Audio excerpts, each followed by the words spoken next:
श्री दुर्गा सप्तशती अथ दुर्गा कवचम्। ॐ अस्य श्री चण्डी कवचस्य ब्रह्म ऋषिः अनुष्टुप् छन्दः चामुण्डा देवता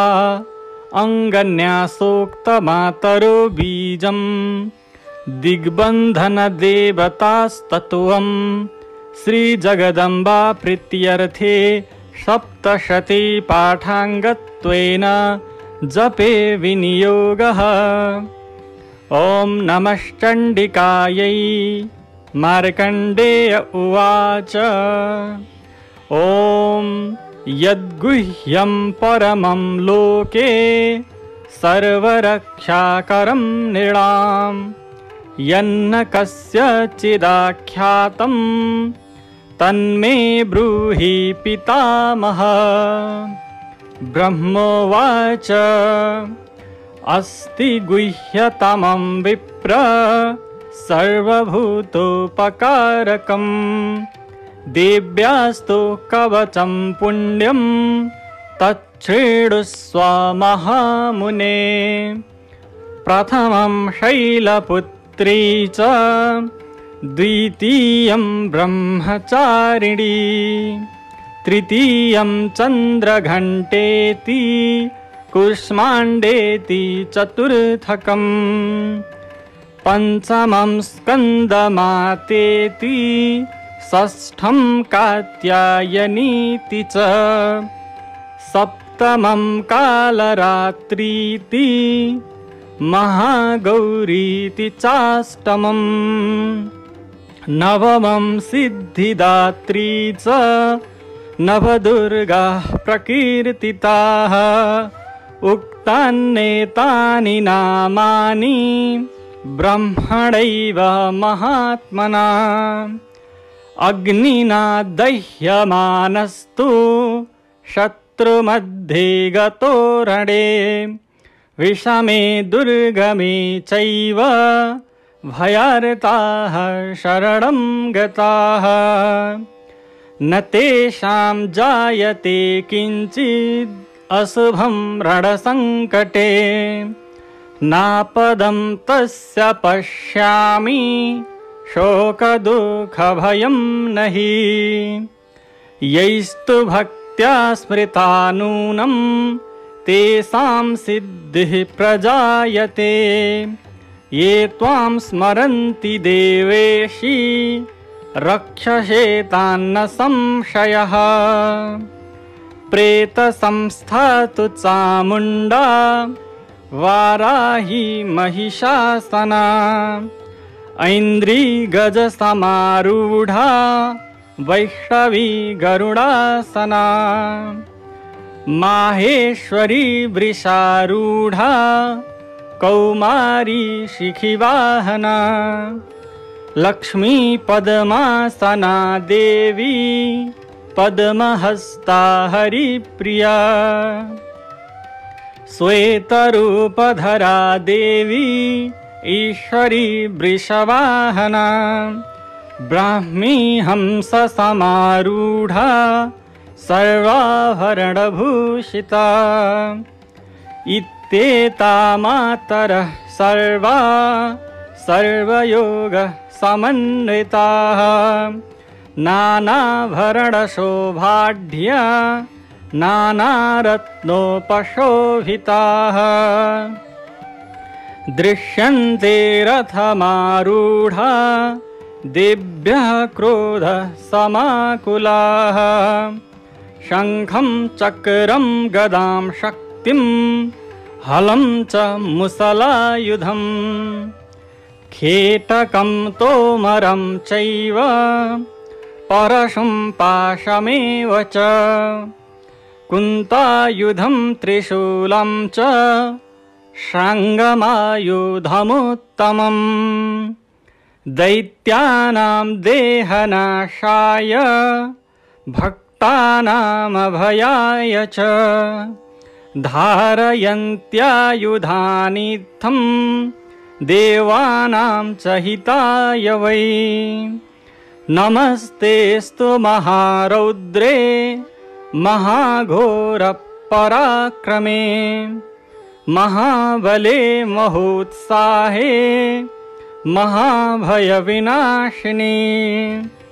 त्राहि मां देवि दुष्प्रेक्षे शत्रूणां भयवर्धिनी प्राच्यां रक्षतु मामैन्द्री आग्नेयामग्निदेवता दक्षिणेवतु वाराही नैऋत्यां खड्गधारिणी प्रतीच्यां वारुणी रक्षेत् वायव्यां मृगवाहिनी उदीच्यां पातु कौमारी ऐशान्यां शूलधारिणी ऊर्ध्वं ब्रह्माणि मे रक्षेत् दधस्ताद्वैष्णवी तथा एवं दश दिशो रक्षेत् चामुण्डा शववाहना जया मे चाग्रतः पातु विजया पातु पृष्ठतः अजिता वामपार्श्वे तु दक्षिणे चापराजिता शिखामुद्योतिनी रक्षेद्दुमामूर्ध्नि व्यवस्थिता मालाधरी ललाटे च भ्रुवौ रक्षेद् यशस्विनी त्रिनेत्रा च भ्रुवोर्मध्ये यमघण्टा च नासिके शङ्खिनी चक्षुषोर्मध्ये श्रोत्रयोर्द्वारवासिनी कपोलौ कालिका रक्षेत् कर्णमूले तु शाङ्करी नासिकायां सुगन्धा च उत्तरोष्ठे च चर्चिका अधरे चामृतकला जिह्वायां च सरस्वती दन्तान् रक्षतु कौमारी कण्ठदेशे तु चण्डिका घण्टिकां चित्रघण्टा च महामाया च तालुके कामाक्षी चिबुकं रक्षेत् वाचं मे सर्वमङ्गला ग्रीवायां भद्रकाली च पृष्ठवंशे धनुर्धरी नीलग्रीवा बहिकण्ठे नलिकां नलकूवरी स्कन्धयो खड्गिनी रक्षेत् बाहू मे वज्रधारिणी हस्तयोर्दण्डिनी रक्षेद् अम्बिका चाङ्गुलीषु च नखाञ्छूलेश्वरी रक्षेत् कुक्षौ रक्षेत् कुलेश्वरी स्तनौ रक्षेन्महादेवी मनः शोकविनाशिनी हृदये ललिता देवी उदरे शूलधारिणी नाभौ च कामिनी रक्षेत् गुह्यं गुह्येश्वरी तथा पूतना कामिका मेढ्रं गुदे महिषवाहिनी कट्यां भगवती रक्षेत् जानुनी विन्ध्यवासिनी जङ्घे महाबला रक्षेत् सर्वकामप्रदायिनी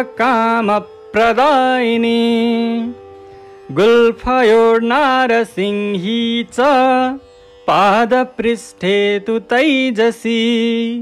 पादाङ्गुलीषु श्रीरक्षेत् पादाधस्तलवासिनी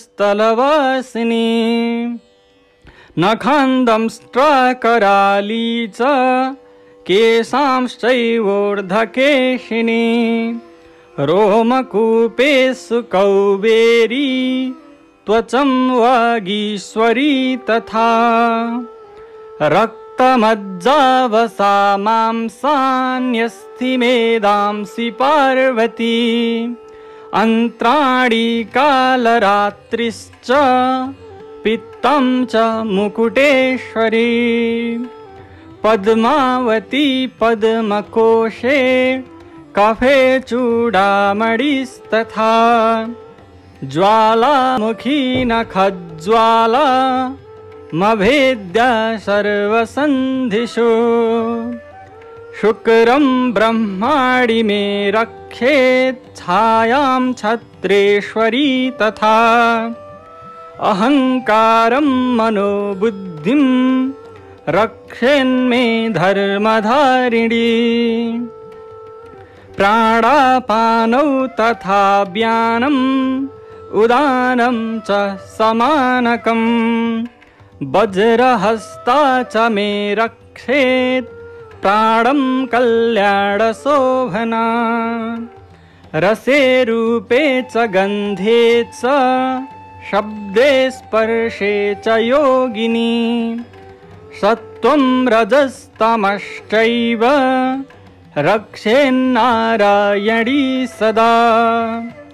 आयुरक्षतु वाराही धर्मं रक्षतु वैष्णवी यशः कीर्तिं च लक्ष्मीं च धनं विद्यां च चक्रिणी गोत्रमिन्द्राणि मे रक्षेत् पशून् मे रक्ष चण्डिके पुत्रान् रक्षेन् महालक्ष्मीर्भार्यां रक्षतु भैरवी पन्थानं सुपथा रक्षेन् मार्गं क्षेमकरी तथा राजद्वारे महालक्ष्मीर्विजया सर्वतः स्थिता रक्षाहीनं तु यत्स्थानं वर्जितं कवचेन तु तत्सर्वं रक्ष मे देवी जयन्ती पापनाशिनी पदमेकं न गच्छेत्तु यदिच्छेत् शुभमात्मनः कवचेनावृतो नित्यं यत्र यत्रैव गच्छति तत्र तत्रार्थलाभश्च विजयः सार्वकामिकः यं यं चिन्तयते कामं तं तं प्राप्नोति निश्चितं परमैश्वर्यमतुलं प्राप्स्यते भूतले पुमान् निर्भयो जायते मर्त्यः संग्रामे स्वपराजितः त्रैलोक्ये तु भवेत् पूज्यः कवचेनावृतः पुमान् इदं तु देव्यः कवचं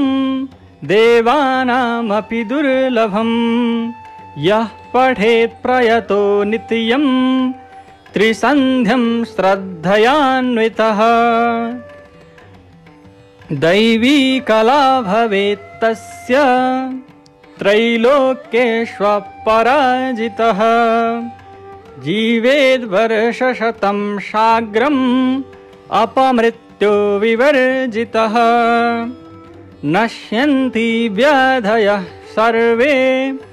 लुता विस्फोटकादयः स्थावरं जङ्गमं चैव कृत्रिमं चापि यद्विषम् अभिचाराणि सर्वाणि मन्त्रयन्त्राणि भूतले भूचरा खेचराश्चैव जलजाश्चोपदेशिकाः सहजा कुलजा माला डाकिनी शाकिनी तथा अन्तरिक्षचरा घोरा डाकिन्यश्च महाबलाः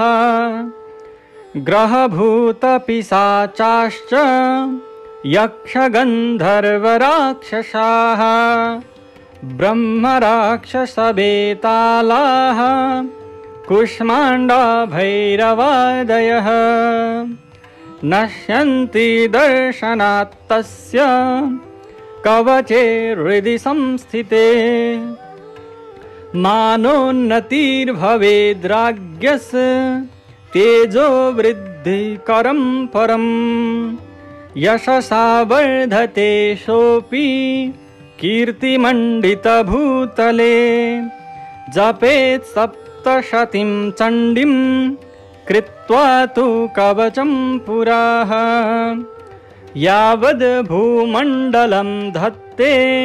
सशैलवनकाननं तावत् तिष्ठति मेदिन्यां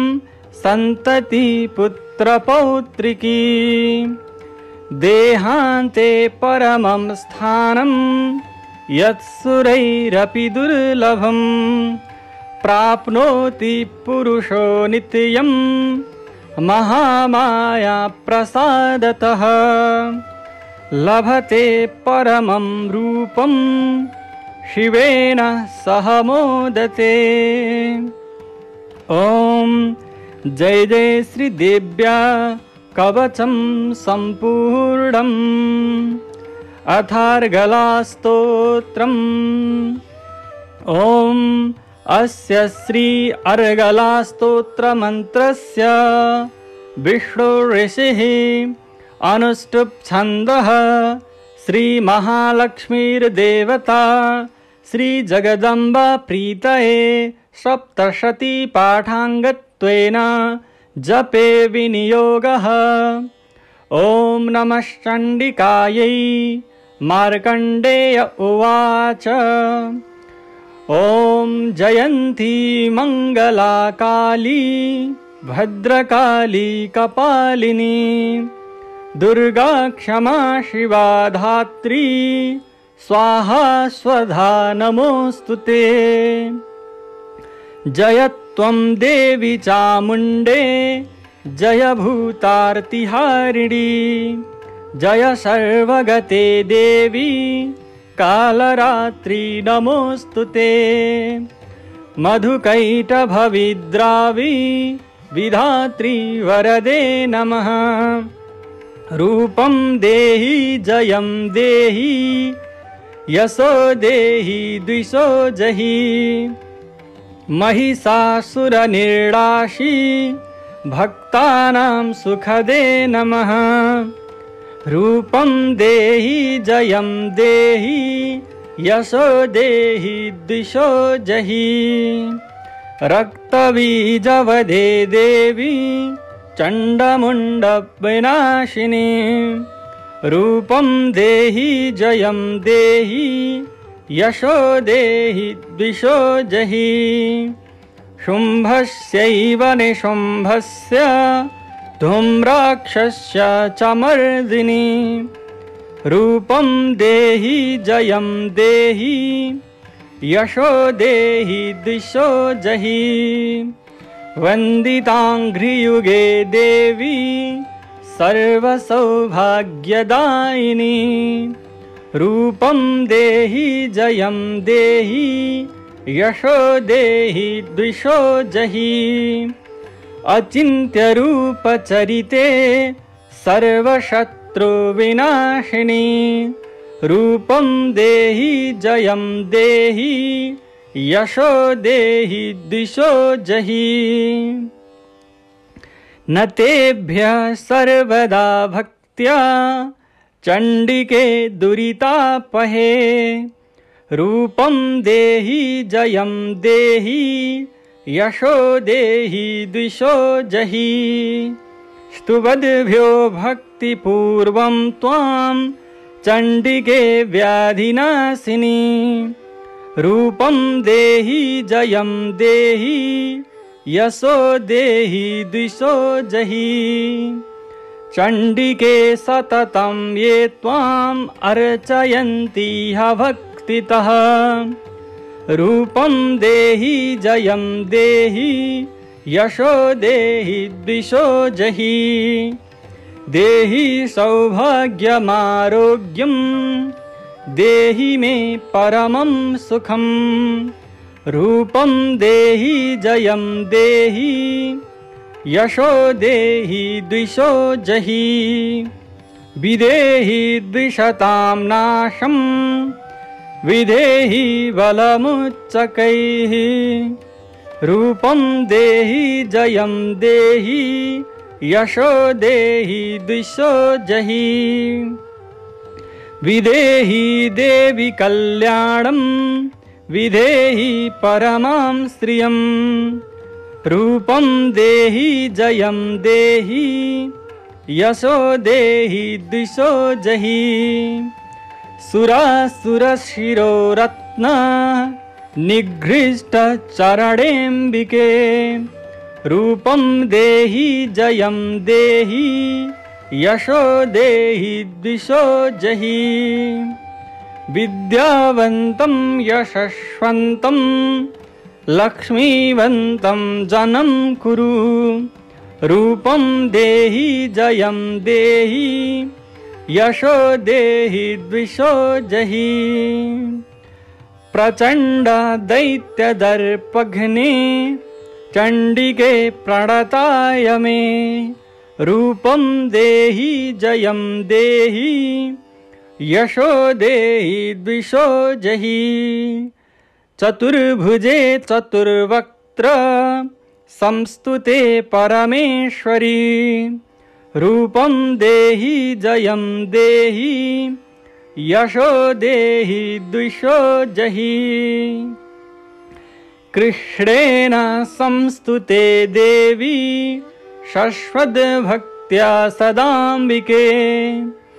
रूपं देहि जयं देहि यशो देहि द्विषो जहि हिमाचलसुतानाथ संस्तुते परमेश्वरी रूपं देहि जयं देहि यशो देहि द्विषो जहि इन्द्राणीपति सद्भाव पूजिते परमेश्वरी रूपं देहि जयं देहि यशो देहि द्विषो जहि देवी प्रचण्ड दोर्दण्ड दैत्यदर्पविनाशिनी रूपं देहि जयं देहि यशो देहि द्विषो जहि देवी भक्तजनोद्दाम दत्तानन्दोदयेऽम्बिके रूपं देहि जयं देहि यशो देहि द्विषो जहि पत्नीं मनोरमां देहि मनोवृत्तानुसारिणीं तारिणीं दुर्गसंसार सागरस्य कुलोद्भवाम् इदं स्तोत्रं पठित्वा तु महास्तोत्रं पठेन्नरः स तु सप्तशती संख्या वरमाप्नोति सम्पदाम् ॐ जय जय श्रीदेव्या अर्गलास्तोत्रं सम्पूर्णम् अथ कीलकम् ॐ अस्य श्रीकीलकमन्त्रस्य शिवऋषिः अनुष्टुप् छन्दः श्रीमहासरस्वती देवता श्रीजगदम्बा प्रीत्यर्थं सप्तशतीपाठाङ्गत्वेन जपे विनियोगः ॐ नमः चण्डिकायै मार्कण्डेय उवाच ॐ विशुद्धज्ञानदेहाय त्रिवेदी दिव्यचक्षुषे श्रेयः प्राप्तिनिमित्ताय नमः सोमार्धधारिणे सर्वमेतत् विजानीयान् मन्त्राणामभिकीलकम् सोऽपि क्षेममवाप्नोति सततं जाप्य तत्परः सिद्ध्यन्त्युच्चाटनादीनि वस्तूनि सकलान्यपि एतेन स्तुवतां देवी स्तोत्रमात्रेण सिद्ध्यति न मन्त्रो नौषधं तत्र